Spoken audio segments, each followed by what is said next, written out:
Assalamualaikum warahmatullahi wabarakatuh. Yang saya muliakan rekan-rekan Forkopimda, teman-teman dari gugus tugas COVID-19 Kabupaten Sintang, Ibu Sekda, anggota DPRD, barangkali ada di sini, rekan-rekan media.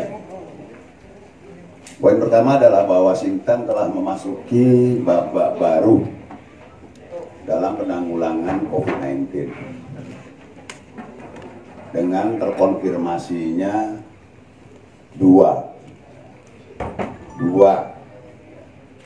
pasien yang sudah terkonfirmasi COVID-19 hasil pemeriksaan polimerase chain reaction pada hari ini. Yang poin kedua, bahwa penjelasan saya nanti akan menunjukkan bahwa di Sintang ini sebenarnya sudah terjadi transmisi lokal. Nanti dalam riwayatnya akan saya ceritakan kontaknya siapa, ya kan? Tetapi alhamdulillah, puji Tuhan, puji syukur, apa yang dilakukan oleh gugus tugas COVID-19 sudah on the track. Sehingga sungguh pun dia transmisi lokal, tapi bisa kita lokalisir pada tempat domisili atau tempat kerja dari masing-masing pasien terkonfirmasi COVID-19. Yang ketiga, bahwa COVID-19 tidak mengenal bupati, dokter, kapolres, dandim, kepala BPBD, siapapun bisa terkena. Bahkan pada kelompok masyarakat yang termarginalkan, yang hidupnya sederhana, hidupnya susah pun malah bisa jadi positif. Tiga itu. Hari ini kita telah menerima konfirmasi hasil pemeriksaan PCR dari laboratorium PCR di Untan, ya, Untan Pontianak. Konfirmasi 1, kita sebut dengan konfirmasi 1. Seorang wanita berusia 27 tahun berasal dari Teluk Menyurai. Yang bersangkutan adalah orang yang terlibat dalam penanganan kasus COVID-19 di Sintang, mendedikasikan hidupnya untuk merawat pasien COVID-19. Yang bersangkutan hidup sederhana, ya, bertugas sebagai cleaning service. Kontak pertama dengan pasien COVID-19 tanggal 24 Maret 2020, yaitu dengan PDP 2, pasien corona positif dari Sanggau. Oke. Tanggal 3 April kita lakukan rapid test. Pada yang bersangkutan hasilnya non reaktif. Kemudian pada tanggal 13 April dilakukan pemeriksaan rapid test, hasilnya samar antara positif dan negatif. Pada tanggal 18 April dilakukan swab, kemudian kita kirim ke Pontianak. Pada hari ini hasilnya positif. Ya, wanita 27 tahun, tinggalnya di Teluk Menyurai. Dia mendedikasikan hidupnya untuk merawat pasien COVID-19 di Rumah Sakit Umum Adik Muhammad Jun di ruang isolasi khusus. Karena beliau bertugas sebagai cleaning service, hidupnya sangat sederhana. Sehingga jangan ada stigma, ya, jangan lalu kita membuat, saya media, saya minta, mohon betul, membuat ceritanya demikianlah narasinya. Jangan sampai ada stigma. Kita seluruhnya harus mensupport yang bersangkutan, moral maupun material harus kita support. Rumahnya rumah kayu, saya udah lihat foto rumahnya, ya, sederhana, hidup dengan anak, dengan orang tuanya. Ya, besok kita akan mulai tadi. Besok dan selanjutnya akan kita lakukan rapid test di lingkungan keluarga dan lingkungan tetangga Kemudian yang bersangkutan sekarang sejak awal sudah melakukan isolasi mandiri.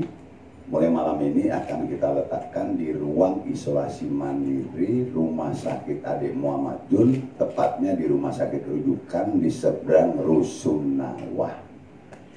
Tempatnya luas, aman, sesuai dengan standar. Dia dirawat di sana dan akan mendapat terapi dari dokter spesialis paru kita, Dr. Handrayani. Ya, mudah-mudahan kita support dia supaya segera dia menjadi negatif. Pasien konfirmasi kedua, pria umur 30 tahun, alamatnya di Jalan Darajuwanti, di Gang Kumpai atau Gang Aka ya tepatnya ya, daerah yang kita lakukan pembatasan sosial berskala besar, laki-laki, berhubungan erat dengan PDP 04 yang merupakan ayah kandung beliau. Kemudian sempat dirawat intensif di rumah sakit Ade Muhammad Jun di ruang isolasi khusus. Kemudian insya Allah alhamdulillah meninggal dunia husnul khotimah, sudah kita terapi, kemudian kita makamkan dengan protokol COVID-19. Sampai hari ini hasil labnya belum keluar ya, supaya clear ya, belum keluar. Nah, yang bersangkutan adalah anak kandung beliau. Kemudian kita juga bersyukur bahwa sejak 12 hari yang lalu sudah kita lakukan pembatasan sosial berskala besar di lingkungan sana. Jadi saya berharap aman ya.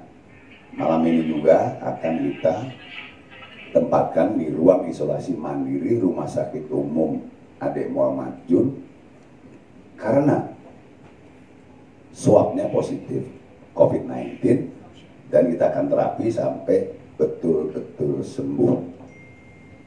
Jangan ada stigma. Yang bersangkutan juga perlu support dari kita semuanya ya.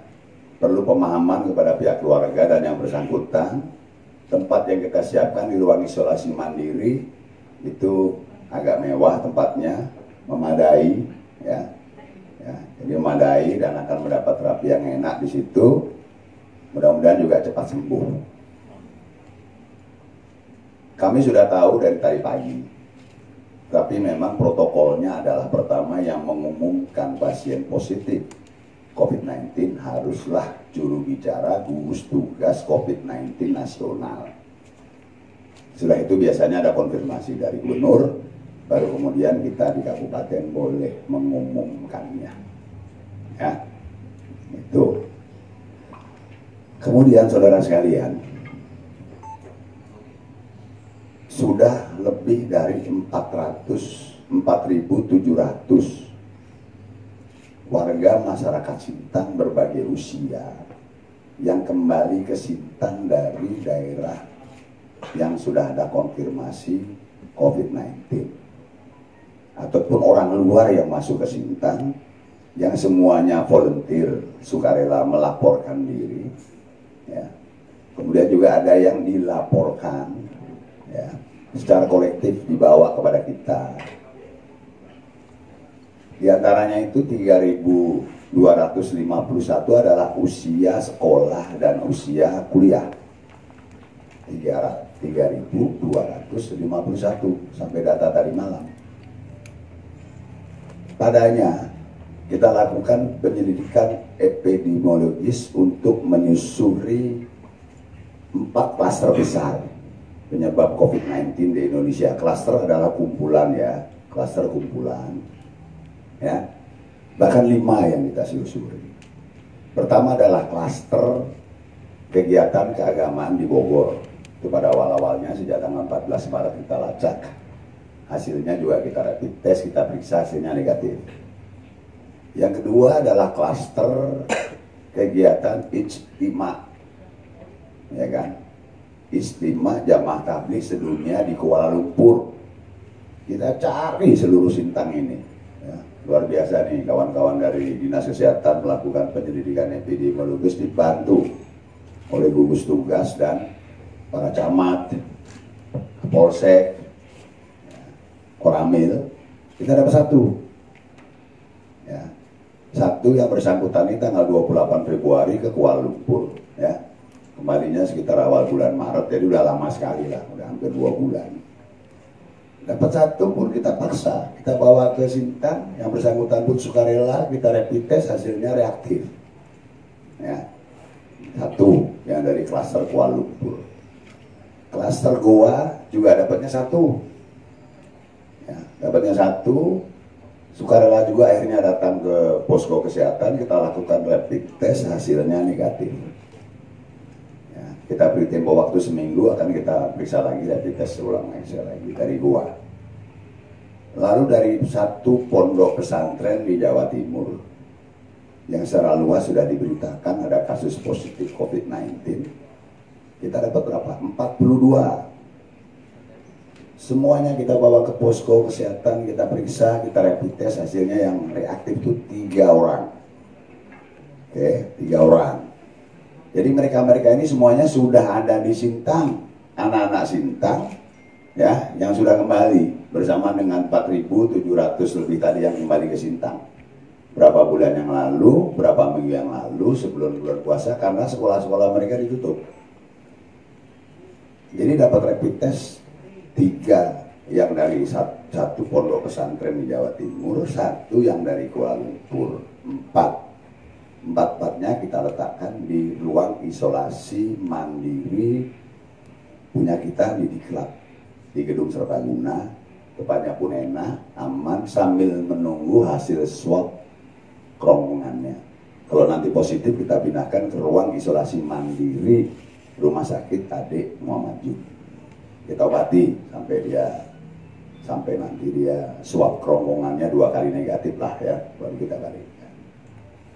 Lalu perkembangan dari tadi yang kasus konfirmasi tadi, klaster menyumbung. 1 PDP 4 yang meninggal dunia itu kita ketahui, saya sudah sampaikan yang pertama dulu, dia reaktif, hasil swabnya belum keluar.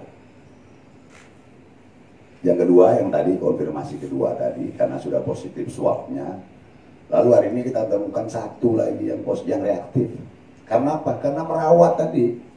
Karena melakukan tadi kegiatan pembatasan sosial berskala besar di Gang Kumpai dan Gang AK, 1 reaktif.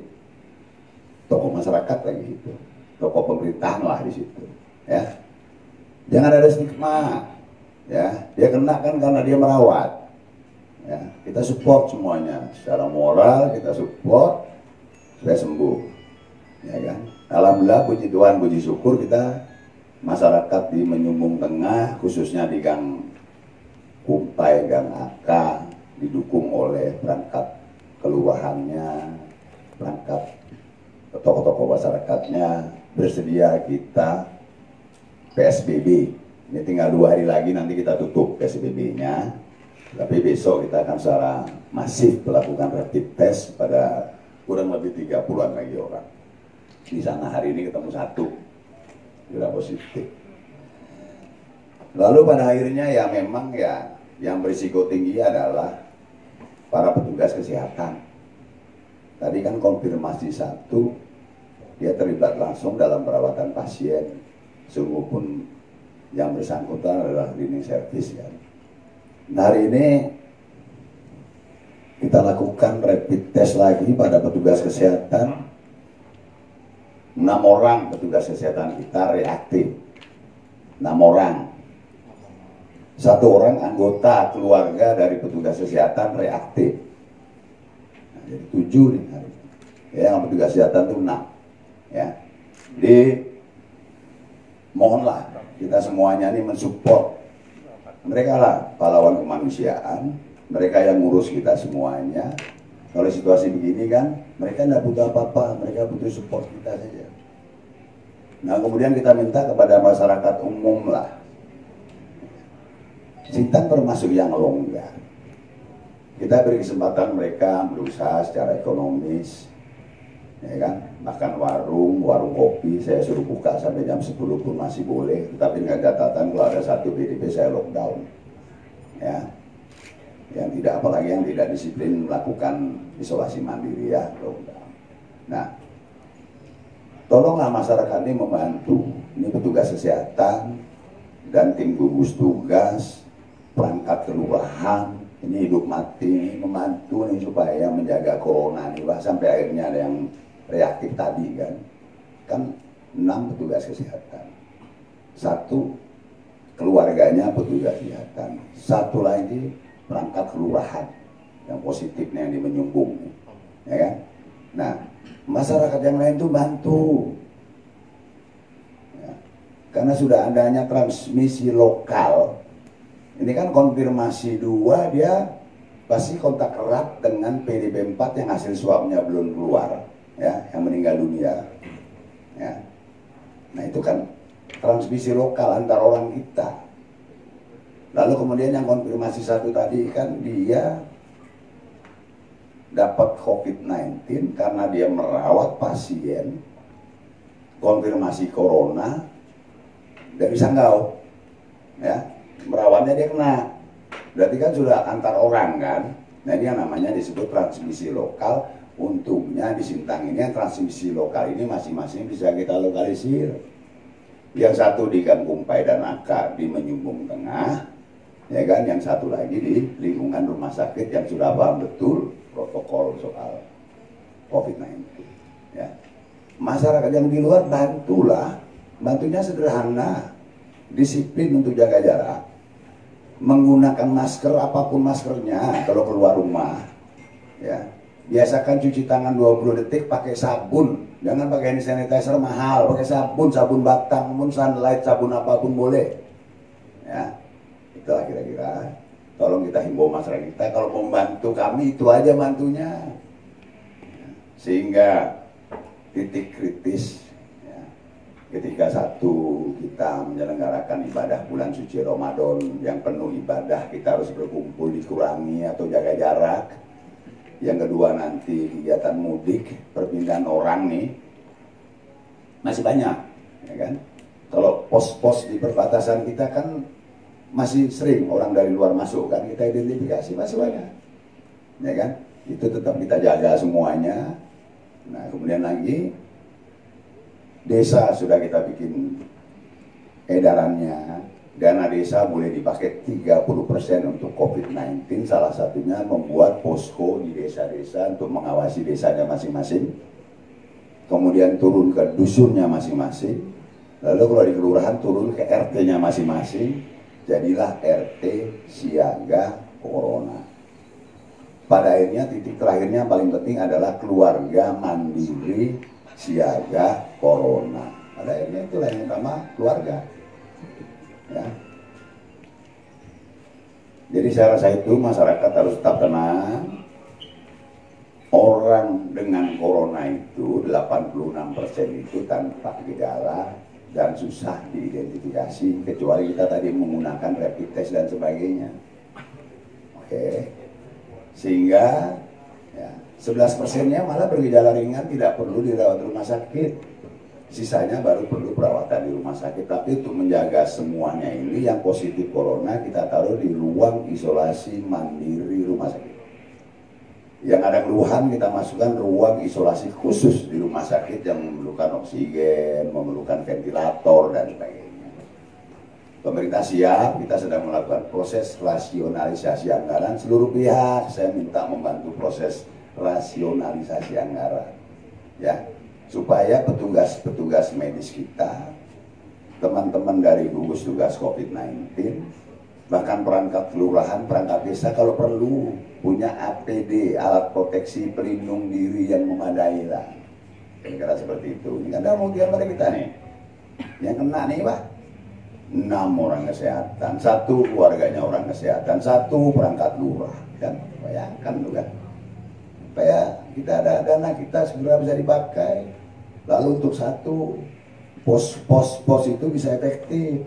Nah mungkinlah pos ada 24 jam kalau dana makan minumnya, kopinya ya kurang kan, transportasinya kurang misalnya kan.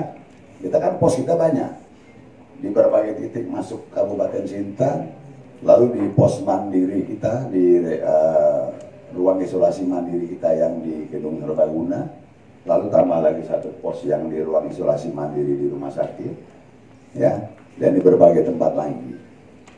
Jadi masyarakat kita himbau, bantu kita itu saja, disiplin, jaga jarak, jaga kebersihan tubuh, terutama cuci tangan 20 detik pakai sabun sering-sering, ya. Kepada teman-teman UMKM, warung-warungnya yang kita kasih izin buka, siapkan semuanya untuk cuci tangannya, ya, siapkan semuanya cuci tangannya, kurangkan meja, kurangkan kursi, ya, utamakanlah yang take away. Kalau dia mau duduk pun dia mesti renggang-renggang, jaga jarak. Saya minta dari teman-teman dari gugus tugas tim gabungan kita, tentunya dari Bapak Kapolres, Pak Dandim dan Satpol PP, untuk lebih mengetatkan tadi monitor mereka, namanya manusia, selalu diingatkan jaga jaraknya, termasuk pasar juadah kita, ya, pasar takjil kita, ya, semuanya kan. Jadi artinya karena Sintang ini sudah konfirmasi positif 2 orang dan sudah terjadi transmisi lokal, ya. Tapi semuanya kita tetap tenang. Mudah-mudahanlah badai COVID-19 bisa cepat berlalu. Kita tetap semangat. Moral petugas kesehatan pun saya tingkatkan. Jangan kalah lawan corona. Selamat malam, salam sejahtera. Wassalamualaikum warahmatullahi wabarakatuh. Pertanyaan?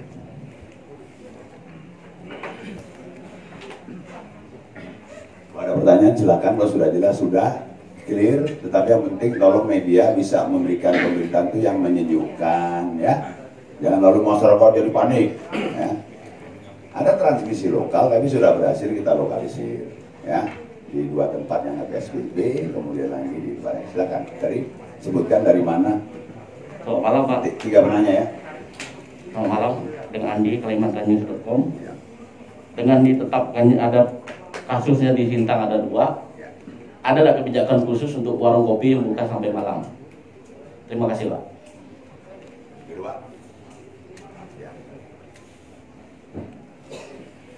Assalamualaikum warahmatullahi wabarakatuh. Selamat malam Bapak Bupati. Ini untuk yang dari informasi kawan-kawan apa ini bukan untuk yang dari Magetan yang di dari Jawa Timur, nah, itu dari penyangka kemarin itu Sepau juga, kemudian dari Binjai juga. Itu bagaimana Pak untuk langkah berlanjutnya? Itu katanya mereka ada hal-hal yang seperti ini. Kemudian salah satu pusat mereka itu yang berhubungan dengan mereka juga dari Segedung itu terjangkit sudah pengaruh COVID-19-nya dah berpengaruh pada mereka juga Pak. Itu gimana Pak perkembangan untuk saat ini? Jelaskan dengan saya, yang maksudnya terpengaruh itu apa? Sebetung mana? Sebetung lalu di mana? Dari grup WA itu apa ya? Saya makanya dikatakan tadi kan itu jangan hoax. Benar apa itu? Dengar penjelasan dari kami, iya, jangan dengan hoax. Nanti saya jelaskan. Iya, ya, terima kasih Pak. Hanya itu saya Pak. Terima kasih. Ya. Oke, selamat malam. Saya Yusri dari Kipiwan. Saya cuma ingin memastikan untuk keluarga kita yang di Gang Kramat, yang di Jalan Teluk Menyurai. Sebenarnya sini saya lihat ada kelemahan Pak. Karena pasien tersebut adalah salah satu keluarga dekat saya. Pertama dia diistirahatkan kan, untuk melakukan isolasi mandiri di rumah. Seharusnya ketika sudah mendapatkan hal seperti itu, seharusnya pasien tersebut jangan diizinkan pulang Pak. Sementara di rumah itu seperti kawan saya ada mamanya, ada bibinya yang udah umurnya udah di atas 60 tahun. Sementara ada 2 orang anak yang masih kecil, masih SD. Dan di lingkungan itu ke depan apakah ada semacam karantina mandiri Pak, seperti yang di seberang untuk di khusus di Teluk Menyurai. Saya kira hanya itu saja. Ya, makasih Andi, Yusri, satu lagi siapa? Nah, masih ya. Andi, mulai malam ini kita evaluasi. Edaran saya jelas bunyinya, warung nasi dan warung kopi tidak pakai tirai. Ya, Pak Kasatpol, mana Satpol? Ya, itu ternyata beberapa warung kopi pakai tirai. Maksudnya tidak pakai tirai adalah supaya kita memastikan jaga jaraknya diselenggarakan. Yang kedua, kalau dia malam, biasanya jam 7 belum. Dia lepas nanti karena yang muslim kebanyakan dia sholat tarawih mandiri atau di masjid. Nanti dia jam 8 mulai. Saya minta malam ini dipastikan bahwa semuanya sudah jaga jarak. Oke? 3 hari saya evaluasi. Kalau perlu kita tutup, kita tutup. Cuma ingat, bahwa dampak COVID-19 ini kan ada dampak kesehatan, tapi ada dampak ekonomi dan dampak sosial ya. Ini dengan saya udah datang banyak sekali asosiasi pedagang keliling minta disantuni karena nggak bisa lagi berdagang keliling. Asosiasi rumah makan karena omsetnya jauh turun. Asosiasi pedagang kopi juga demikian ya. Itu kita timbang baik-baik, tapi akan saya evaluasi 3 hari. Tapi yang penting strict, tidak pakai tirai, pastikan dia jaga jarak. Jam 10 sebelum jam 10 udah tutup ya. Kalau itu nggak bisa ya kita evaluasi. Nanti saya kumpulkan dengan Pak Kapolres, dengan Badan Dit ya, dengan gugus tugas. Kalau kita mau tutup, cuma itulah dampak sosial yang lain harus kita pikirkan ya. Terima kasih Pak Andi. Kemudian Jil, yang tahu bahwa di Temboro itu ada kasus COVID-19 saya pertama-tama tahu. Jadi sudah sejak 2 minggu lalu sudah saya perintahkan untuk dilakukan penyelidikan epidemiologis untuk alumni yang dari Magetan. Oke. Sudah ditelusuri sampai jalan-jalan tikus sampai kemana semuanya. Laporan masyarakat pun banyak, kita semuanya kita pergunakan. Terima kasih masyarakat banyak melapor. Setakat ini yang sudah berhasil kita rapid test ini jumlahnya total 42 alumni dari sana semua anak-anak itu. Ya, saya kalau sering pergi ketemu mereka, saya itu melakukan penyelidikan epidemiologis agar mereka menghimbau rekan-rekannya pakai WA atau memberi daftar nama kepada teman-teman dinas kesehatan. Itulah, jadi kita dapat 42. Manifest pesawat dari Pak Surya ngirim pun dipakai oleh dinas kesehatan. Ya, jadi 42. Dan sekarang ini yang rapid testnya positif 3 ya, kita sudah swab, kita tunggu hasilnya. Tapi kita berharap karena dia ini anak muda, kalau orang dilakukan rapid test hasilnya reaktif, itu berarti kita bacanya begini, bahwa dalam tubuh dia itu sudah ada IgM dan imunoglobulin G, IgM dan IgG, bahwa yang bersangkutan ini pernah kontak dengan pasien corona dan dalam tubuh orang tersebut sudah keluar antibodi obat untuk melawannya. Tapi harus kita konfirmasi pakai swab. Kalau swabnya ternyata masih ada virusnya, masih ada coronanya di kerongkongan, masuk ruang isolasi mandiri rumah sakit. Ya, oke. Yang Goa baru 1, yang Kuala Lumpur baru 1. Yang Kuala Lumpur pun bukan dia ini karena mau ikut tabligh ya, bukan jamaah.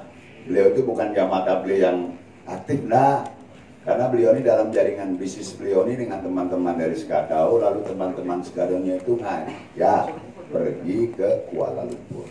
Ya, udah kita juga telusuri. Terima kasih, udah kita telusuri semuanya. Pertanyaan lain? Ya, Suai TV. Saya Prianto dari Ruai TV. Pak, saya ingin bertanya, dengan ditetapkannya Kabupaten Sintang sebagai transmisi untuk penyebaran virus corona ini, mungkin langkah kebijakan dari Pemkab sendiri seperti apa? Terima kasih. Satu ya Pak, lanjut. Ya boleh. 3 lah. Saya Lukman Pak dari Sintang TV. Ini Pak terkait bantuan sosial ya Pak, agak beda sedikit Pak ya pertanyaannya Pak. Nah, ini khususnya saya di wilayah Tanjung Puri, ya banyak warga nanya, kok sampai sekarang ya gembar-gembornya bantuan dari Pemda kan udah mau cair gitu, tapi sampai sekarang ini belum terrealisasi Pak. Jadi saya mau tanya itu kapan mungkin bisa dijawab? Pak, ya, silakan. Kecil Pak, dari Kalimantan News.com. Saya mau tanya, Sandra kan tadi masalah warung kopi Pak ya. Mungkin kalau memang misalnya ditutup itu nanti penghasilan warganya seperti apa Pak? Mungkin ada terobosan seperti apa? Pembatasan sosial itu yang kita lakukan. Kalau kita mau bikin pembatasan sosial berskala besar, yang contohnya sekarang sudah diselenggarakan di DKI, Jabodetabek, Surabaya, ya, kemudian lagi di Pekanbaru ya, baru itu hanya seizin dari pemerintah pusat. Palangkaraya sudah ngajukan ditolak.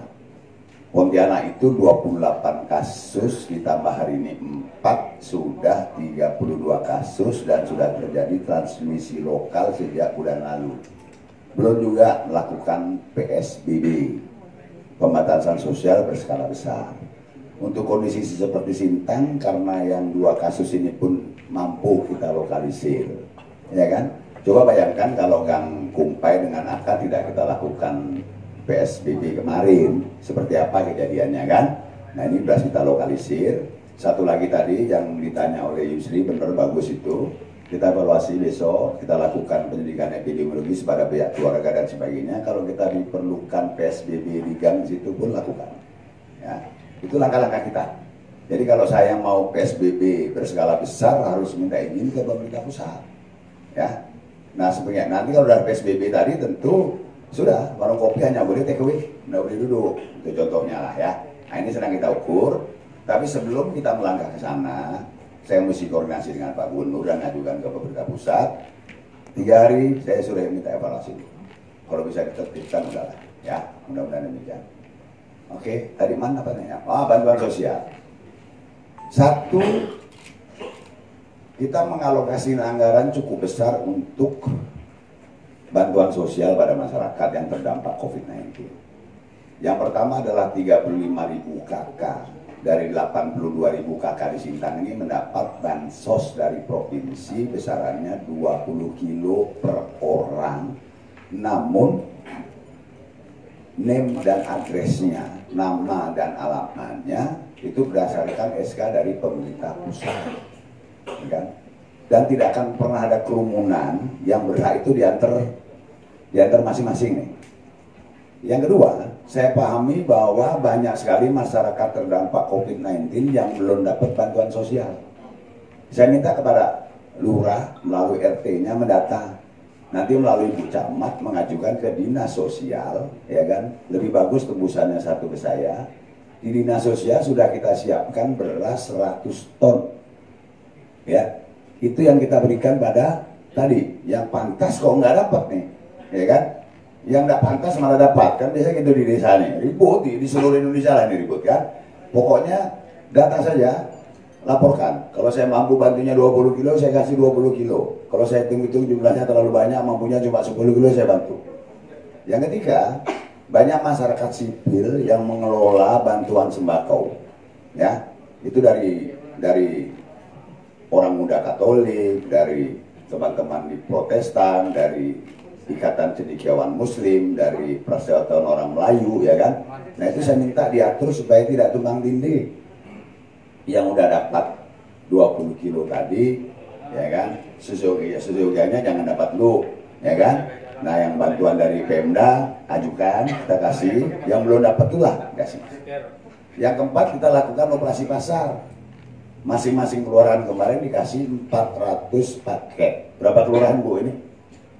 Bu Camat? 10 titik. 10 titik di kota Sintang. Operasi pasar itu isinya ada gula, ada bawang merah, bawang putih, ya. Lalu ada apa lagi? Telur, ya, dengan harga yang murah lah ya. Itu juga tidak dilakukan secara berkerumun, tapi masing-masing lurah menentukan sasarannya. Saya paham ada keluhan, ada RT, Pak kami cuma dapat jatah 3 orang aja, pada kami yang penuhi 20-an katanya kan. Daftarkan ya apa yang bisa kita bantu, sehingga nanti saya bisa mengkoordinir antara bantuan yang punya kita Pemkab, kemudian lagi dari teman-teman masyarakat sipil, bisa kita atur lah ya supaya lebih tepat sasaran. Ya, makasih Iman ya. Nah kemudian lagi Trianto tadi sudah jawab ya. Kita melakukan pembatasan social distancing, jaga jarak seperti saya utarakan tadi. Tetapi pada tempat yang kita perlu lockdown, kita perlukan PSBB akan kita lakukan. Itu yang kita ambil kebijakan. Kalau kita mengambil kebijakan itu jadi PSBB, ya itu saya koordinasi dengan gubernur dan izinnya dari pemerintah pusat. Ya kan, kalau Pontianak belum gimana? Misalnya sudah 32 kasus, ya kan? Masa kita Sintang yang 2 mau duluan kan? Ya mungkin pemerintah pusat menolaknya seperti pemerintah pusat menolak Palangkaraya yang ajukan PSBB. Ya, oke, ada lagi? Terima kasih. Ya, masih ada. Ya. Pertanyaan saya tadi, Yang mana? apakah di karantina? Sudah saya bilang tadi, mulai besok kita lakukan penyelidikan epidemiologis, ya. Mulai besok kita lakukan penyelidikan epidemiologis pada keluarga dan tetangga dekat, kita lakukan rapid test. Lalu kemudian besok akan dinilai apa perlu di lockdown atau tidak, itu tergantung besok hasilnya itu. Terus ini ada masukan dari kawan-kawan media juga. Nah, Khusus untuk kawan media, apakah ada perhatian Pak untuk dari Pemda? kawan-kawan media nomor 1 sudah kita lakukan rapid test. Itu bentuk perhatian kita. Kita juga sayang dengan kawan-kawan media. Kalau perlu perhatian yang lain sampaikan. Apa yang perlu kita bantu untuk kawan-kawan media? Oke? Oke, siap Pak. Terima Siap, kasih. bos. Ada lagi? Ya, belakang tuh. Pak, sekarang saya Yuli dari saya Yuli dari Sintakon. Ya. Saat ini kan Sintang ini sudah transmisi lokal nih Pak, kata Bapak tadi kan. Jadi penyebaran itu bisa disebut dengan transmisi lokal. Ya. Nah, perlu nggak sih Pak ada penanda khusus bagi mereka-mereka yang ODP atau OTG agar masyarakat itu sendiri bisa ikut turut ambil peran dalam memantau dan mengawasi ODP atau OTG itu sendiri. Siap, saya selalu bikin konferensi pers, selalu bikin pengumuman itu transparan. Kode etik tidak boleh menyebutkan nama dan alamat rumah, ya. Tapi selalu jenis kelamin, umur, lokasi tempat saya sampaikan. Demikian juga yang untuk OTG taruhnya di mana sudah saya jelaskan tadi. Orangnya orang dari mana saya sudah saya jelaskan. Yang ODP pun demikian. Di dinas kesehatan ada peta per kelurahannya, ya. Coba nanti dicermati saja di dirilisnya dinas kesehatan setiap malam, ya. Rekan-rekan media bisa melihatnya berapa orang di mana, tempatnya di mana, sama-sama kita awasi. Tapi yang paling penting tolong media mendorong adanya keluarga mandiri, ya. Keluarga mandiri siaga corona, RT siaga corona. Capek-capek teman-teman mencegahnya di 10 tetap dia lolos. Kalau cuma dia dengan thermal gun tidak akan teridentifikasi. Karena kita mau tahu dia ini ada kontak erat dan sebagainya, mesti dilakukan penyelidikan epidemiologis. Itulah namanya fungsinya tadi itu. Mereka melapor ke posko tadi sebagai ODP tadi, ya. Dari situlah baru kita lakukan penyelidikan epidemiologis. Kalau dia pernah kontak erat, tangkap, bawa rapid test positif, masuk di diklat. Kira-kira gitu. Kalau media ada informasi-informasi sampaikan aja, enggak apa-apa. Cuma hati-hati ya, jangan hoax ya. Nanti lalu jadi kacau di seharian ini beritanya ini kayak apa ya, kacau benar ya. Oke, sip. Lain lagi ada? Pak Asra, siapa lagi ada? Pak Kubam tadi ada. Tolong dibantu benar. Ya, malam ini kita harus evakuasi yang bersangkutan dari sana, kita masukkan ke rumah sakit ya. Ya, sampaikan baik-baik dengan pihak keluarga betapa pentingnya dia kita taruh. Tempatnya pun lebih mewah lah. Ya Pak Bakri ya. Ya, tolong nanti disampaikan. Tempatnya pun mewah, enak, dia mandang tuh Rusunawa, Bukit Kelam pun kelihatan, bisa senam pagi, bisa jemur-jemur, makanan pun aman, ya beres, ya. Ada juga yang jaga, ada pos kita juga di situ yang jaga, ya. Saudara-saudara demikian, terima kasih. Masih ada lagi? Pak Kapolres ada tambahan, Pak Kapolres? Pak Dadim, Bu Sekda, Pak Binar, aman. Terima kasih. Selamat malam. Assalamualaikum warahmatullahi wabarakatuh.